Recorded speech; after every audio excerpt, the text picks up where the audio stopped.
मिनश्शैतानिर्रजीम बिस्मिल्लाहिर्रहमानिर्रहीम।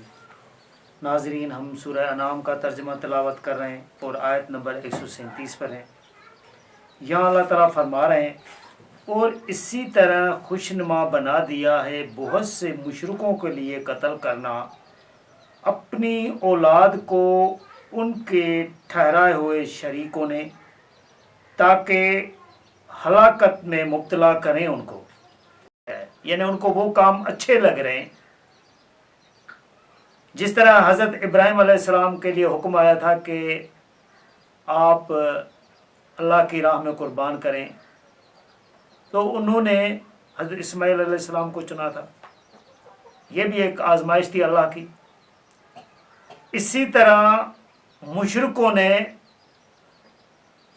अपनी औलाद को कत्ल करना बाइस सवाब समझा कि हम भी अपने जो शरीक हैं, जो अल्लाह ताला के शरीक उन्होंने बनाए थे, उनको अपनी औलाद उनके नाम पर कुर्बान कर दें, तो वो हमारे लिए कोई सिफारिश कर सके और हमारा काम आखिरत के लिए आसान बन जाए।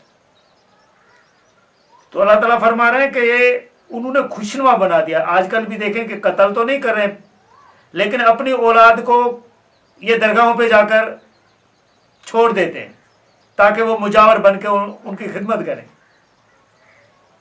तो ये भी उन्होंने एक अच्छाई का काम समझ के जो है वो काम कर रहे होते हैं। फिर आगे अल्लाह ताला इसी आयत को कंटिन्यू करके बता रहे हैं, और ताकि गुडमुड करें उनके लिए उनका दीन, यानी ये काम फिर उन्होंने दीन में शामिल कर दिया और दीन में इस काम को उन्होंने गुडमुड करके रख दिया। उनको वो काम दीन के अंदर शामिल कर देते हैं ये लोग। जिस तरह कोई भी न्याज या इस तरह का कोई काम हो तो वो कहते हैं कि भाई ये करो, और वो दीनी तौर पर उस काम के अंदर वो चीज रख लेते हैं और उसको वो बायसे सवाब समझ रहे होते हैं। फिर आगे अल्लाह ताला फरमा रहे हैं इसी आयत के अंदर, और अगर चाहता अल्लाह तो ना करते वो ये काम, सो छोड़ दो उनको, ये अपने बढ़ावे में लगे रहें, यानी अपने जो काम कर रहे हैं इसमें लगे रहें। अल्लाह ताला हुज़ूर सल्लल्लाहु अलैहि वसल्लम को फरमा रहे हैं कि अगर अल्लाह चाहता ना तो इन पर कोई मुसीबत नाजिल कर देता, तो क्योंकि अल्लाह के चाहने से लाजमी है कि उसको फिर ऐसा थप्पड़ लगेगा कि वो उस काम को भूल जाएगा। लेकिन अल्लाह ताला ने एक सिस्टम रखा है, उसको ज़िंदगी दी है और उसको आजमाइश के तौर पर रखा हुआ है। तो इस वजह से अल्लाह ताला हर जगह पर यह काम नहीं कर रहे होते, उसको उसी तरीके पे चलने दे रहे होते हैं जिस तरीके पे बंदा काम कर रहा होता है। उनके लिए सज़ा और जज़ा आखिरत का हिसाब किताब है और वो आखिर में ही मिलनी है। इसलिए अल्लाह ताला फरमा रहे हैं कि अगर अल्लाह चाहता तो ये काम ना करते। तो अल्लाह ताला हुज़ूर को फरमा रहे हैं कि इनको छोड़ दो, ये जो काम कर रहे हैं ना इनको करने दो। ये जो दीन के अंदर इस तरह बढ़ावे शामिल कर रहे हैं ना, ये अपने बढ़ावे में लगे रहें, इनके लगे रहने से कुछ नहीं होगा। फिर आगे अल्लाह ताला फरमा रहे हैं, और कहते हैं ये कि मवेशी और खैत ममनू है, ना खाए कोई उनको मगर जिसे हम चाहें। यानी अल्लाह ताला फरमा रहे हैं कि उन्होंने कुछ खेत और कुछ मवेशी जो उन्होंने पाले होते हैं वो उन्होंने ममनू किए हैं, और वो कहते हैं कि ये इनमें से कोई ना खाए मगर जिसके लिए हम चाहें। यानी इन्होंने कुछ इस तरह की मन्नतें रखी होती थी कि ये लोग खा सकते हैं, ये लोग नहीं खा सकते। जिस तरह यहाँ भी देखें कि इस तरह फवक्तन वक्तन जो है ना इस तरह की काम जो है ना फिर उनमें तब्दीली आती रहती है। यहाँ कुछ बीबियों की कहानी निकल पड़ी थी, उनमें यह होता था कि भाई औरतें खाएं, मर्द कोई ना खाए, चाहे वो बच्चा भी हो। तो इस तरह की चीजें जो है ना वो वक्तन फवक्तन अलग अलग सूरतों में शक्लों में जाहिर हो जाती है। और कुछ चौपाएं कि हराम की गई है इनकी पीठें, यानी कुछ जानवरों को उन्होंने की पीठें यानी सवारी हराम कर दी थी। जिस तरह यहाँ भी کسی بزرگ یعنی غوث کو، یا جس طرح سید عبد القادر جیلانی جس کو المعروف پیران پیر بولتے ہیں، ان کے نام پر کوئی کر دیتے ہیں، یا کلندر کے نام پہ کر دیتے ہیں، تو وہ کوئی اس جانور کو کچھ کہتے ہی نہیں ہے، جدھر مرضی کھاتا رہتے پھر کرتا رہے۔ اگر کسی نے غلطی سے کوئی تھپڑ میں مار بھی دیا کہ بھئی یہ نقصان کر رہا ہے، کہتے نہیں نہیں نہیں نہیں، کچھ نہیں کہنا، تجھے کلندر نہیں چھوڑے گا، تجھے غوث نہیں چھوڑے گا۔ یہ اس طرح کے عقائد ہوتے ہیں کہ کسی کے نام پر اگر وہ کر دیا تو وہ کچھ بھی کر لے، کچھ نہیں ہوگا، اس کو کسی نے کچھ کہنا نہیں ہے۔ تو وہ اسی طرح یہ کہ ان کی پھر وہ پیٹھیں حرام کر دیتے کہ کوئی اس پر سواری نہ کرے۔ اور کچھ چوپائے ہیں کہ ان پر اللہ کا نام نہیں لیتے، یعنی وہ اللہ کے نام پر وہ قربان نہیں کرتے، کیونکہ اس کو کسی پیر کے نام پہ انہوں نے چڑھا دیا ہے، یہ تقدس ہے۔ اور پھر وہ اگر اس کو ذبح کرتے ہیں جب، تو وہ کہتے ہیں کہ بھئی ہم نے اللہ کے نام پہ کیا ہوا، اللہ کے نام پہ کہاں کیا ہے؟ آپ اس کو تو اللہ کے نام پہ دینے کے لیے تیار نہیں ہوتے ہو، تو آپ نے یہ جو اپنے پیروں پہ لگایا ہے وہ بھی آپ کا اللہ کا نام ہے۔ یہ کس طرح کا اللہ کا نام ہے جو اس کو آپ یہ سمجھ رہے ہو؟ لگتا ہے کہ یہاں بیوقوف آپ ہیں یا بیوقوف ہم ہیں جن کو یہ باتیں نہیں سمجھ میں آ رہی ہے۔ یہ اللہ کے نام کا نہیں ہے، یہ تقدس آپ نے اس پیر کو دیا ہوا ہے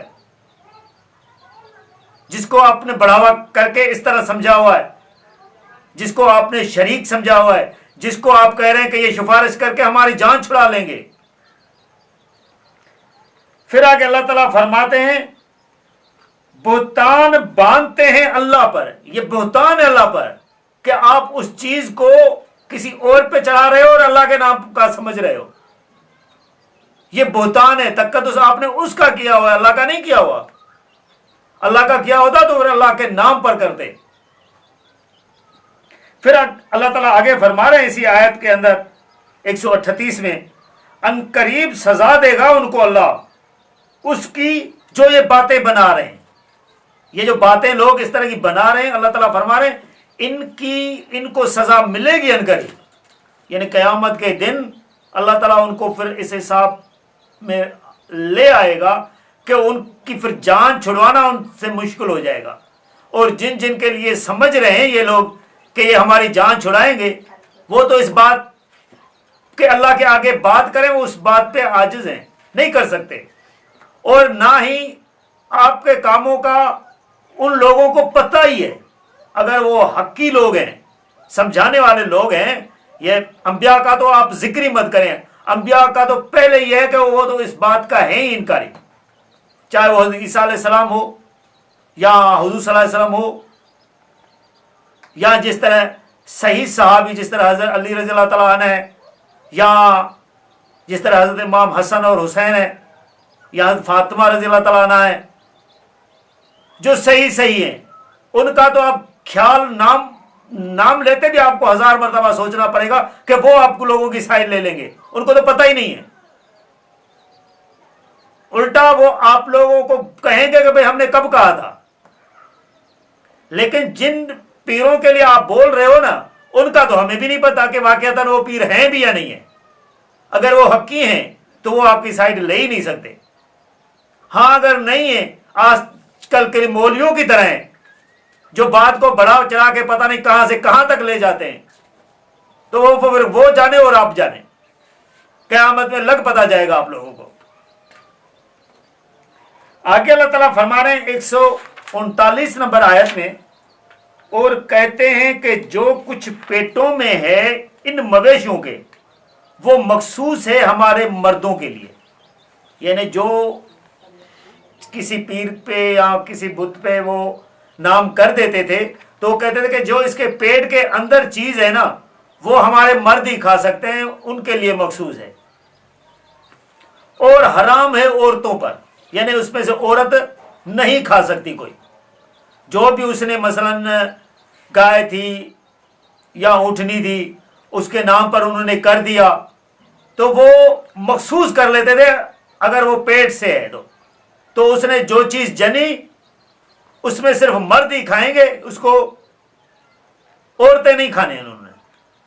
मसलन इस तरह की रस्में उन्होंने निकाली हुई थी, और वो रस्में जो हैं वो उन्होंने दीन में शामिल कर दी थी।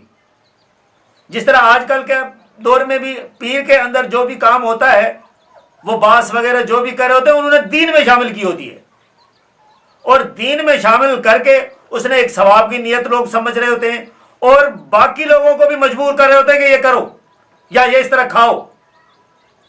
भाई आप जहन्नम में जाओ, दूसरों को क्यों भेज रहे हो? आपको इतना शौक है जहन्नम में जाने का तो खुद छलांग मारो।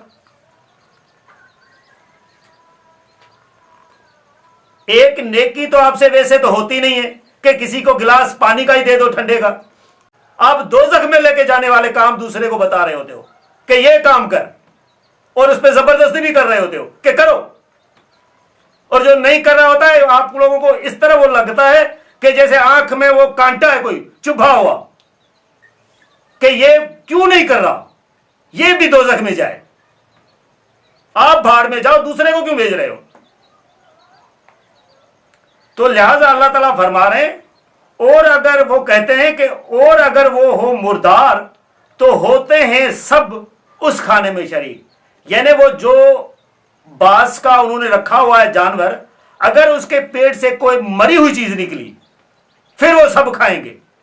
देखें कि कितनी गंदी रस्म उन लोगों ने निकाली हुई थी कि मरी हुई चीज मुर्दार हो गई, लेकिन वो बास की है, किसी बुत पे उन्होंने बास पे लगाया होता है, या किसी पीर पे समझ लो को किसी ने पे लगाया होता है, और फिर वो उसने के पेट के अंदर से कोई मरी हुई चीज निकली ना तो वो सब मिलके खाएंगे। ऐसी गंदी गंदी रस्में जो होती है ना वो निकली हुई थी। बंदे को सुनकर भी घिन आती है कि यार कर क्या रहे थे ये, इनके पास अकल नाम की कोई चीज थी कि नहीं, कि मरी हुई चीज को खा रहे हैं, और सब मिलके खा रहे होते हैं, बड़े शौक से खा रहे थे कोई। तो लिहाजा अल्लाह ताला आगे फरमा रहे हैं, अनकरीब सजा देगा अल्लाह उनको उनकी घड़ी हुई बातों की, यानी जो बातें वो लोग बना रहे थे तो वो भी अल्लाह के नाम पर ही समझ रहे थे ना, कि यही लोग जो है ना वो हमारी सिफारिश करेंगे, हमारी जान छुड़वा लेंगे।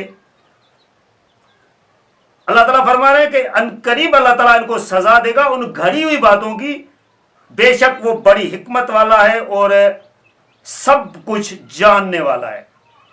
यानी अल्लाह ताला ने जिस जिसको छोड़ा भी होता है तो उसमें भी कोई हिकमत होती है, क्योंकि अल्लाह ताला ने यहाँ आजमाइश के लिए टाइम दिया होता है, और आजमाइश का यही तरीका है कि आगे वाला क्या कर रहा है छोड़ो उसको, हिसाब किताब वाले दिन इससे पूछताछ होगी। फिर अल्लाह ताला फरमा रहे हैं कि अल्लाह ताला सब कुछ जानने वाला है। ये मत कहें कि अल्लाह ताला को ये पता नहीं है, अल्लाह ताला को सब पता है, लेकिन उसको टाइम देना छोड़ना अल्लाह ताला की हिकमत में शामिल है। तो लिहाजा नाज़रीन, हम ये वीडियो आयत नंबर 139 पर 139 पर कंक्लूड कर रहे हैं। आगे अल्लाह ताला क्या फरमा रहे हैं वो आयत नंबर 140 से हम आपको अगली वीडियो में बताएंगे। जज़ाकल्लाह।